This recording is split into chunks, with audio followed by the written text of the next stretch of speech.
I don't understand the hype and the acclaim that this book has.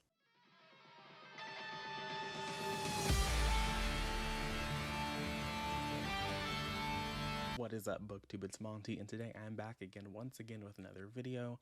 Today I'm doing something, it's not actually different. I've started a new, it's not really a series, in the past when I've done this, I have attempted to read from pretty well-known authors that have a substantial backlist that I can really delve into, and we can have a nice discussion about a healthy amount of books. So I've talked about Cassandra Clare, I've talked about reading everything by Sarah J. Maas. I've done a series where I read everything that Leigh Bardugo wrote in essentially a week. So those were like the big epic deep dives. Then recently in December, I did a weekend where I did everything by Deep Karam, so I read his 3 books. And I figured that what I would do now is kind of get in on the ground floor opportunity, if you want to say. So to my knowledge, I think that Douglas Stewart has like a short story, or like he's featured in an anthology, but he has 2 novels.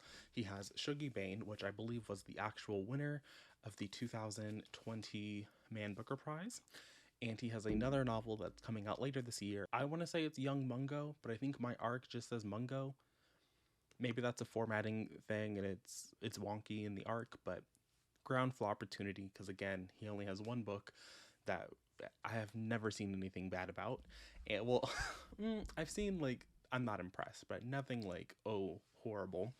And then as a sophomore novel that I can tell you guys about. So it's also, different in that Shuggie Bain and Young Mungo are both adult works, and previously the series has focused on young adult authors. Although again, like Sarah J. Maas had some adult titles in there, and Leigh Bardugo had some adult. She has a adult title in there. So there's been some kind of like crossovery times, but this is it's a little bit different. It's also lit fic. It's not kind of fantasy or contemporary. Like, these are allegedly going to be books that are going to make me think, and in the case of Shuggie Bain, are supposed to actually break me. So I'm a little bit annoyed because I definitely just talked about this for a good 10 minutes and then realized that the sound was not recording. So I'm going to try and get through my thoughts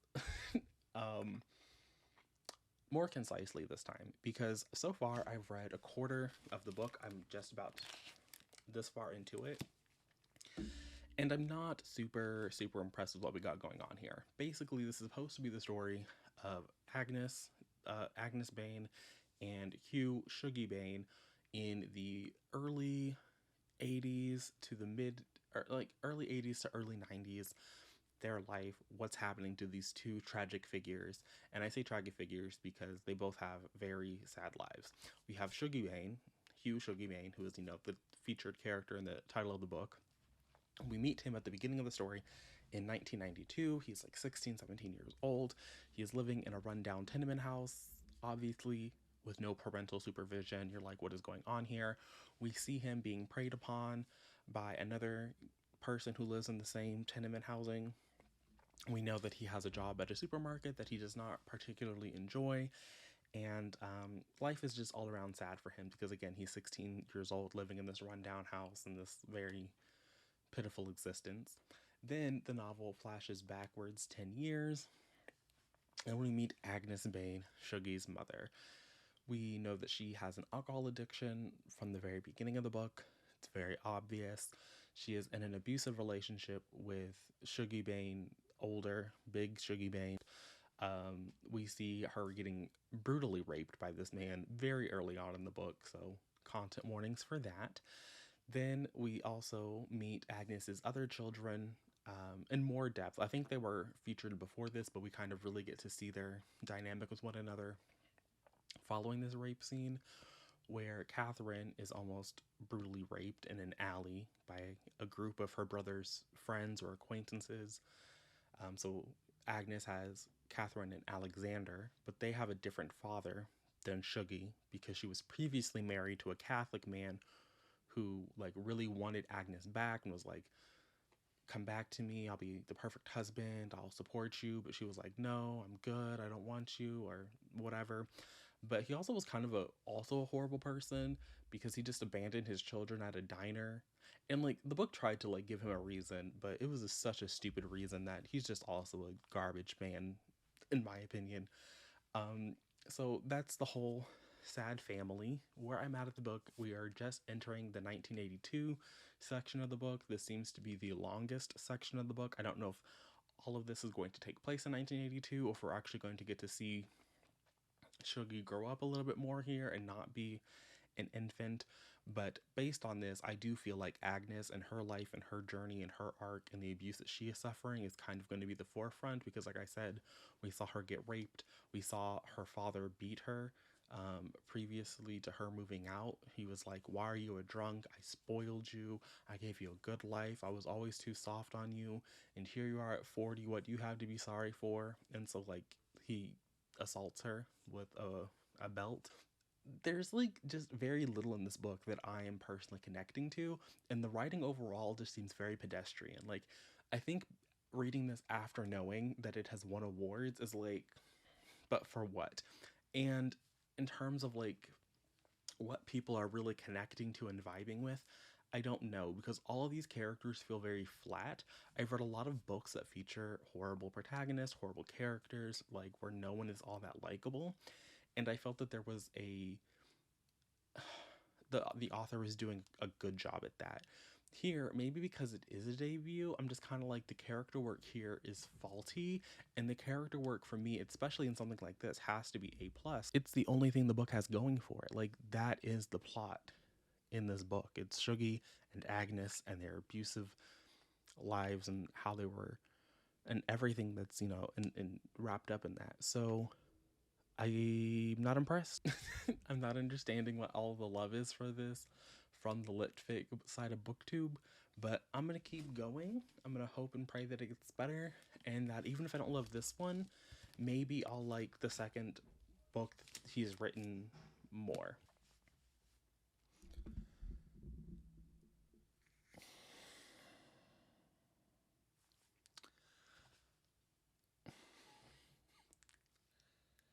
I know that I said I wasn't coming back until I had finished the book. Then I read more Shuggie Bain, and I made some Goodreads updates, and I sent out some tweets, and I sent Aaron some voice messages and some regular messages and some pictures from the book. And I said clearly, I have thoughts before the end of this book. And my main thing is I fail to see how this won the Man Booker Prize. I don't understand how this was a National Book Award finalist. I don't understand the hype and the acclaim that this book has. Like, and I've tried, like, I have racked my brain as I read this book because everyone says that this is like an unflinching look at, like, regular people, middle class Glasgow. And like maybe in Scotland, this is something that feels, revolutionary. Maybe it is. But in America, for an American, I find it really hard to believe that American readers are reading this and saying they've never encountered anything like it. This is one of a kind. This is revolutionizing literary fiction because it's just broke white people. It's like Scottish white trash. And do you want me to believe that you've never encountered a white trash narrative? Like, you've never seen raggedy white people being raggedy? Like, there are so many stories, so many movies on Lifetime, especially. That's Lifetime's bread and butter is raggedy white people. And you've never seen it until Shuggie Bain? And so then I was thinking, well, maybe it's like a character level, like maybe it's because it's the writing of these characters, like these fully realized individuals. No, no. These are the most paper thin puppets I have, and I can't even say that they're the most paper thin puppets because I've been calling a lot of characters puppets recently. It was kind of like how writing exercise became my thing in 2020.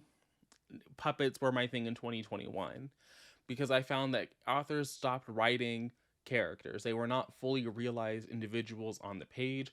they were these puppets that they were using to like do their favorite tropes. And here I feel like that's the same thing that Douglas Stewart is doing. He has his sad alcoholic puppet, and she's going through her life being a sad alcoholic.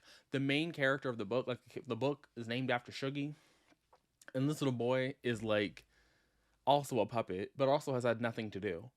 And I think that the it's an Shuggy feels like a framing device for the narrative because he's the only character that we understand time passing with. Like anytime we have a time skip, we have to have a scene with Shuggy talking about how old he is. Oh, he's 6 years old now. Oh, he's 7 years old now. Oh, he's 8 years old now. And in the background, we have like these really messy situations that you think I would be eating up. Like Agnes's the man who was raping her, was like abusive to her, like her little baby daddy man, leaves her for his like mistress who has 7 children, so he can go be a deadbeat over there.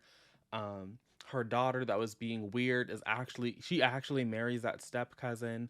Her son like loses his teeth beating up some like watchmen while he's trying to strip copper so that he can have some like money. His mom is like out here just like quintessential stereotypical welfare queen. And it's just like I think that these are all people who exist in reality, you know? Like I think that these characters definitely represent people that existed in Glasgow at this time, but they are not themselves fully realized individuals. And I don't even think that in the terms of like in puppetry, they're really bad puppets. Like they aren't even on the level of the Muppets or any other like fun childhood puppetry. These are just very sad paper and like you made at home because you too were a raggedy poor person that this novel is describing.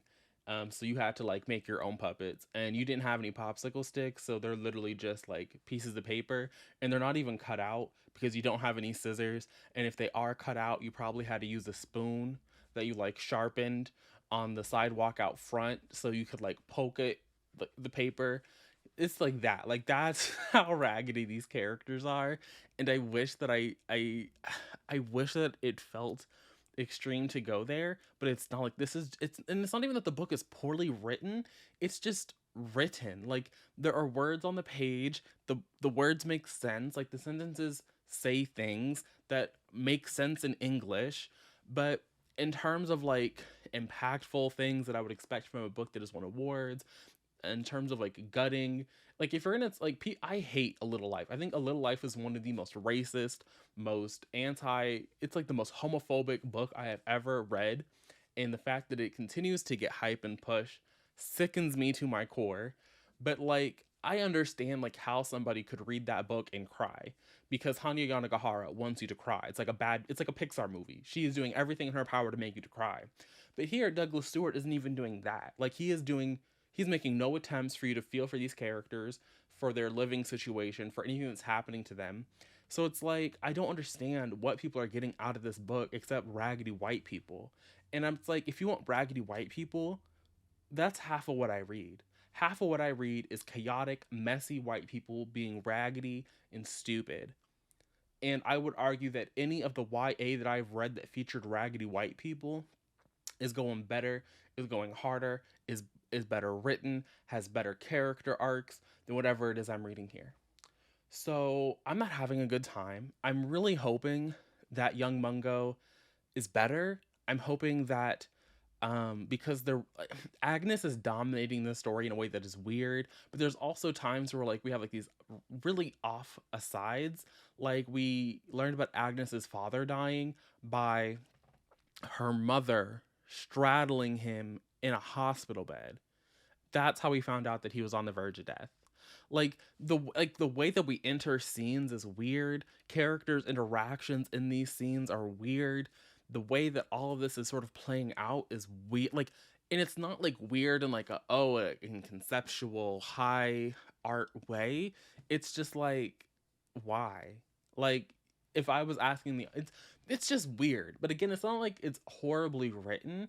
It's very much like 2-star territory. Like, okay, I'm happy that you enjoyed this, but it's not on the level of like my worst books of the year. Like I definitely think that some of the things I read from my royal reading vlog are worse than I'm reading here, but it's more of like the hype is at a disconnect. And I do think that the hype was never going to live up to me, because it's just not the kind of book that is going to appeal to me. But I don't even think this is the kind of book that appeals to a wide swath of readers, because, like I said, the characters are lacking and there is no plot. So you just kind of have to go along to get along. And again, I don't think anything about this is revolutionary. I would love for someone to leave a comment down below what they thought was so revolutionary about the prose, about the writing, about the arcs, like whatever was happening with anything that's happening here. So I thought I would do something a little bit different for this portion of the video because, why not? I got inspired from my weekly reading vlog that I did back in December where I lost the audio and I got to do a little voiceover. So here we are. I am currently sitting at the library. This is me editing the video that you're watching. In a little bit, I do get to do some reading. I don't know if we're gonna get that far, but basically, I decided I wanted to do it this way because, y'all, I hated this book. This book, I feel, is the most overhyped book that I have ever read in my entire existence on this planet. And I did not want to have to sit here and talk to you guys about it. So this isn't the world's best voiceover, but here we are. We're going to do it anyway. Basically, my main issue with this book is that I don't think that it does anything really well. If you notice my Goodreads update, I gave it 2 out of 5 stars.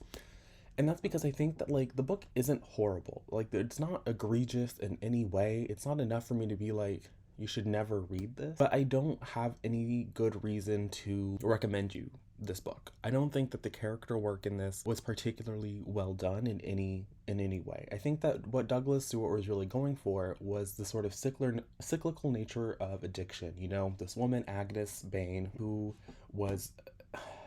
she fell into this abusive relationship with Shug, and then she became an alcoholic, or when she was with him because of the abuse, she became an alcoholic. You know, that was her coping mechanism. And then, you know, she'll get better for a little bit, and then she falls back into it. And and we know it's cyclical because her elder children, Alexander and Catherine, both want nothing to do with her. And yet we have Shuggie, her youngest child, who was constantly trying to take care of her, who was constantly, you know, thinking that she is going to get better, she is going to be able to, you know, crawl out of this addiction and be on the other side of it. And some addicts are, but for Agnes, that's not her story. Her story is this cyclical thing. And so we see her in this cycle, but we don't really, I feel, she's not humanized. She doesn't feel like this real kind of woman that you could know who had a decent life and things just kind of went wrong for her. And now this is what she is. She doesn't feel like a fully fleshed out character. And neither does her youngest child, Shuggie. And I feel like those are the two characters that I think you really have to be able to empathize with in order for the story to succeed. For Alexander, or for Catherine, or for the older Bain, or for even, you know, like the little neighbor girl, or Agnes's parents, like those characters being a little two-dimensional, them kind of being stock archetypal figures in Agnes's life, I think that could have worked. But for Agnes and Shuggie to both also blend into the background and both just kind of have a singular defining character trait, I think was to the novel's detriment. I don't think that it succeeded in doing what he was attempting to do with the story at all on any kind of level that I think was enjoyable or would be enjoyable to most readers. And so that's part of why I don't like it. I also had this sense that at some point we were going to actually recircle back to the beginning, because the beginning of the book, as I've mentioned, we see a 16-year-old Shuggie, my bad, don't want to confuse anybody. We see him at 16, he's living on his own in this tenement house, and so part of the story is like, okay, well, what happened for him to get there? And we see ultimately how he winds up on his own, but I also had this feeling of like, it doesn't actually make sense for him to be on his own, I thought. And the novel never gets back to that point. So we see it feels like half of a story. And I understand that the story is really of his childhood and him coming into himself and not, you know, what happens next. But I don't think that the character work was enough. And I don't think that the actual page count was enough for him to... 430 pages, I think, is not a lot of time to give somebody's life story, a decade of their life. I feel like that's a very brief glimpse into the kind of story that you are trying to write. And I do think that a more insightful author, a more skilled writer, a person who was more who was actually delving deep into these characters and giving us people that we would root for, I could that would work better. I also want to address this discussion of it being similar to Hanya Yanagihara's A Little Life. I don't think that they're similar at all. Both books, I think, deal with child abuse and pedophiles and sexual assault in very similar ways, in that it just happens to everybody. Like, all of the children, I think, that Shug knew as a child were getting diddled, and I was just kind of like, maybe that's what was happening in Scotland in the 80s. I don't know. I didn't live there. I can't be like, this would never happen to an entire neighborhood full of children. But at a certain point, I was kind of like, every child. And if it wasn't the priest, then it was his little friend with the ponies who was getting gang banged by some high school boys, and it was just kind of like, I don't know. I think that as an author, when you start to stack things on top of each other, but you aren't doing anything to actually like discuss it, it's kind of like, what is the point? I think that this book and A Little Life both don't really say much about the topics that they want to bring up. And so the onus is on the reader to sort of interpret and to place meaning onto the text that the text doesn't really support, or the text doesn't like explicitly, and I don't think the text has to like explicitly say something, but I think that your arguments for what the text is saying should be supported by the text. And I think that, sure, like there's something there, like there's a whisper of an idea that could support what you are getting out of it, but I think that, again, it is a whisper, and so to base an entire argument on the whisper is a little weird. I also want to talk about this sort of like, it's not as impactful as A Little Life discussion that apparently has been had about this book. And I don't even think that A Little Life is that impactful. I think that Hanya Yohanagahara just had this like real desire to make people feel emotion. It's kind of how I feel about most Pixar movies, or at least like there was a run there where they were just trying to get you to cry. And I think that there's this human thing where if something makes you cry, you intrinsically think that it was a good thing. Like, even if the topic that made you cry was like really sad, it's really hard for a person to be like, oh, this evoked such a visceral response from me, that thing is bad. And I think that thing can be bad and you can still have cried because of it. And I think that Hanya Yanagihara went in with a mission to make you cry. And so she exacted a slow and painful torture of her characters in order for you to do that. I do think that some of the character work was a little bit better, but I also think that book is just inherently racist in how it treats its Black characters. It is very questionable in how it deals with trauma. And so even there, I wouldn't recommend it, just because I think that it's horrible. Here, I think it's not as quote-unquote impactful because Douglas Stewart is not trying to torture these characters. These characters are kind of living their life, but they are very bland. I think that if you want slice of life contemporary that's a little bit more hard-hitting, I've certainly read books that do it better.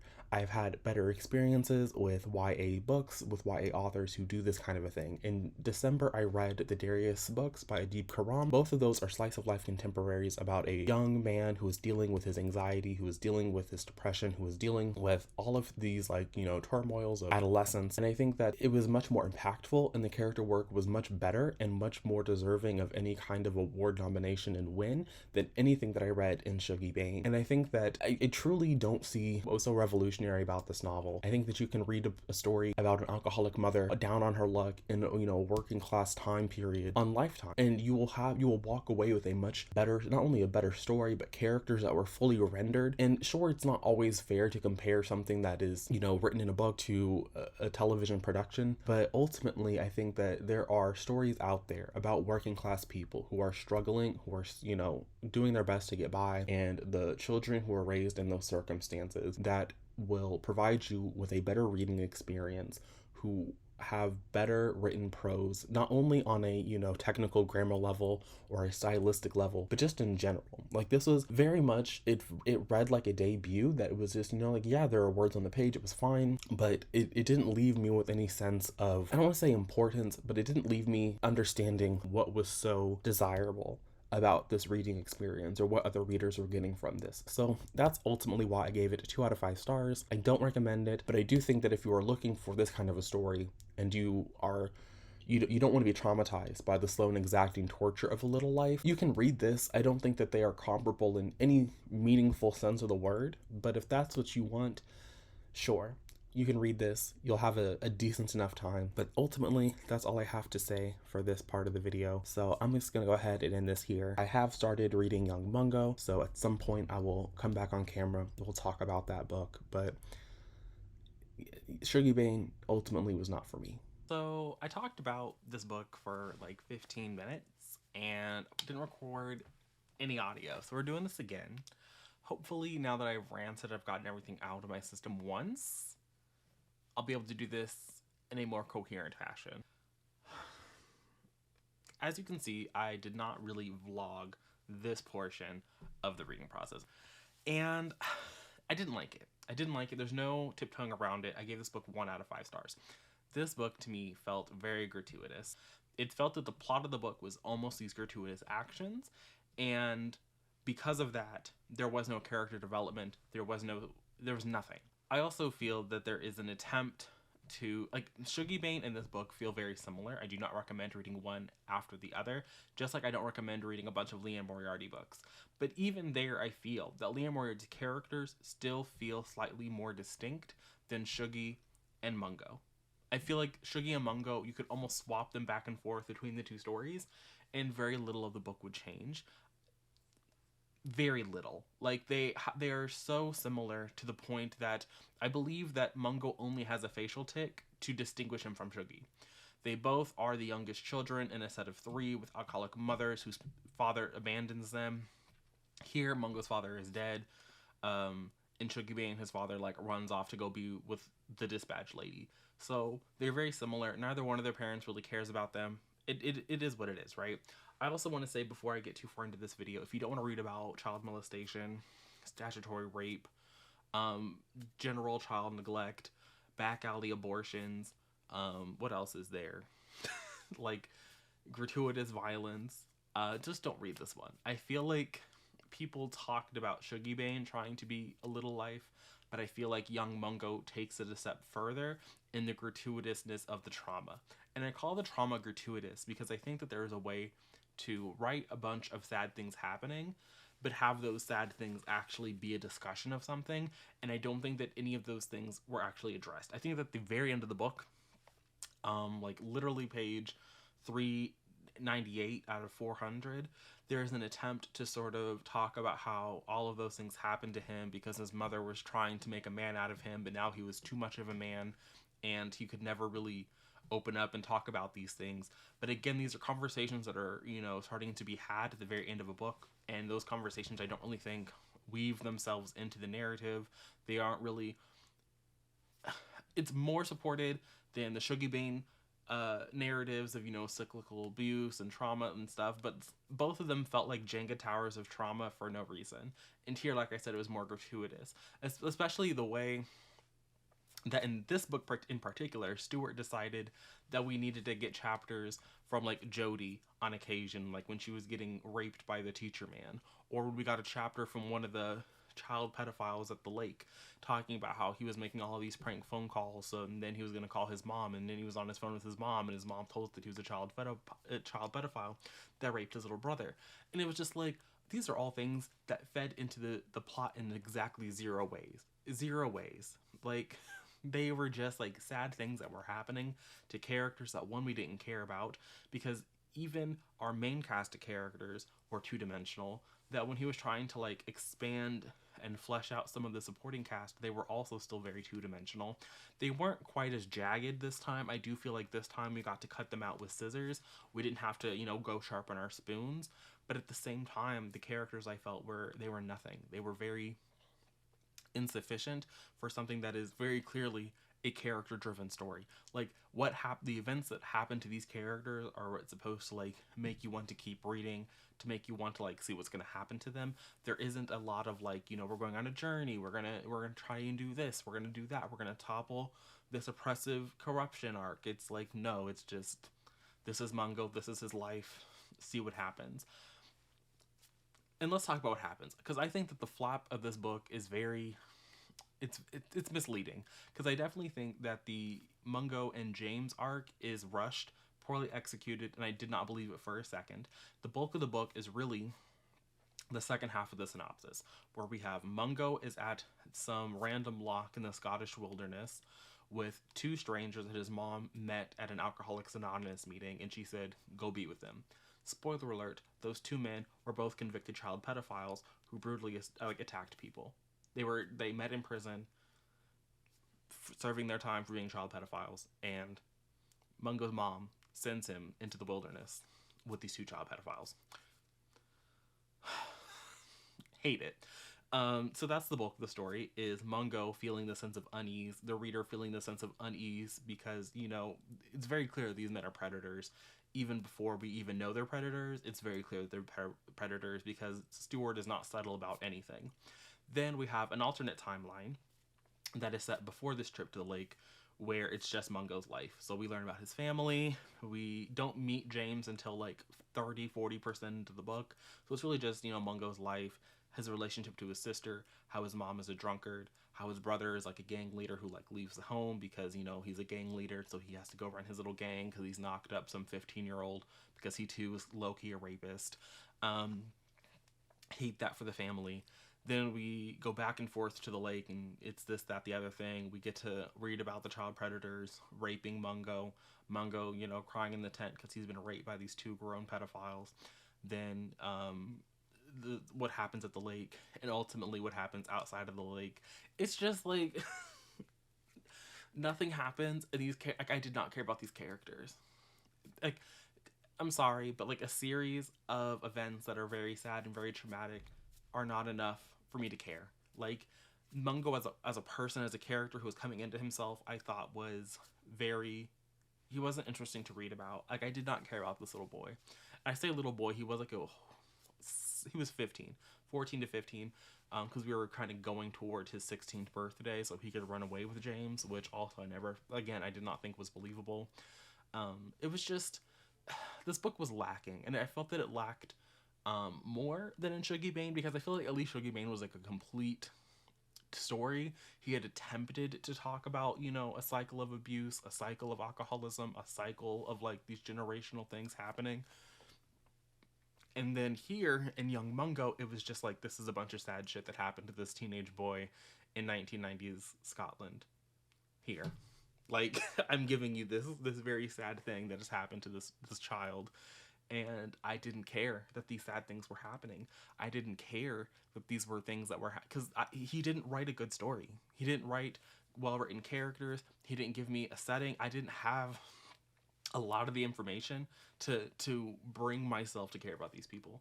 I was actively waiting for Mungo to die from the moment when we started at the lake and he was with those two strangers. I was waiting for Mungo to die. I'm not going to say that he does die, but that's what I was waiting on. I was like, okay, I don't really care what happens in the middle. I said this on Zoom sprints. Douglas Stewart is a thing where we have something of an interesting beginning. You know, the 16-year-old, 15-year-old boy on this bus with these strangers. Something bad is going to happen, right? It's a very interesting beginning, but then he spends the entirety of the middle doing kind of nothing with it. I will say, because in this one we actually do bounce back and forth. I feel like in Shuggie Bain, if we had bounced back and forth from the past timeline seeing Shuggie grow up, and then the present timeline when he was in that tenement house with the stranger in the bathroom, I feel like that could have been interesting. So here at least he does bounce back and forth. But it's the bouncing back and forth here that didn't work for me, because I felt that his storyline with James was sort of short-shrifted for what was described to me in the novel. In the synopsis of the novel, because it's rushed. Like, it's not an actual, like, I don't want to say it's a romance, but even just like an illusion of a romance never materializes between those two characters the way that I'm supposed to believe that it does, based on some of the actions that happen later in the book. And then when we were at the lake, it just felt like the tension wasn't there. It was just like, we're just gonna do a bunch of like creepy shit. We're gonna do a bunch of gratuitous shit at this lake. But none of it felt like we were building towards something. It was just like, we're adding, you know, little Jenga blocks to the tower of trauma that I'm not gonna do anything with. I'm not ever gonna threaten to like topple it. I'm not ever gonna, you know, see what happens if I poke at this brick that I put there like 4 chapters ago, and we take it out and we look at it. That doesn't happen. We're just trying to get as many bricks on top of this little boy as possible, which is a weird way to play Jenga. That's not how I play Jenga, but that's how we were playing it here. And so ultimately I got to the end of the book and I was just happy to be done with it. There was no point where I was like actually engrossed in the text. From the 30% point on, I really just wanted DNF, because there kept being these moments that I thought, okay, we keep going to like these really dark places, right? Like, we keep going to like these really extreme moments that don't feel real to the narrative. or real to like my like a reality that I live in. And so it's like I don't, it doesn't feel real for these characters I'm reading about, and I can't relate to it, so it doesn't feel real to me. So we're just having like these series of events that kept getting like more and more outlandish, and I was done. Like the idea of like these two like teenagers going downstairs to like break up the domestic violence fight, and that was weird. Then, you know, his sister asking him to like punch her in the belly, and then she's like, oh, I can never tell him I actually went down the street to get an abortion because I made him punch me in the belly. Like, these are all of these weird, and then the way that the book ends, they're just like these series of increasingly outlandish, not outlandish, but like these series of increasing events that I just did not care about. So when I finally got to the end, it was more like, I am free. I am free from these things that don't make sense. I am free from these characters that were, like, sure, they had very sad lives. They led very sad, very, you know, depressing lives, but at the end of the day, I did not care about them at all.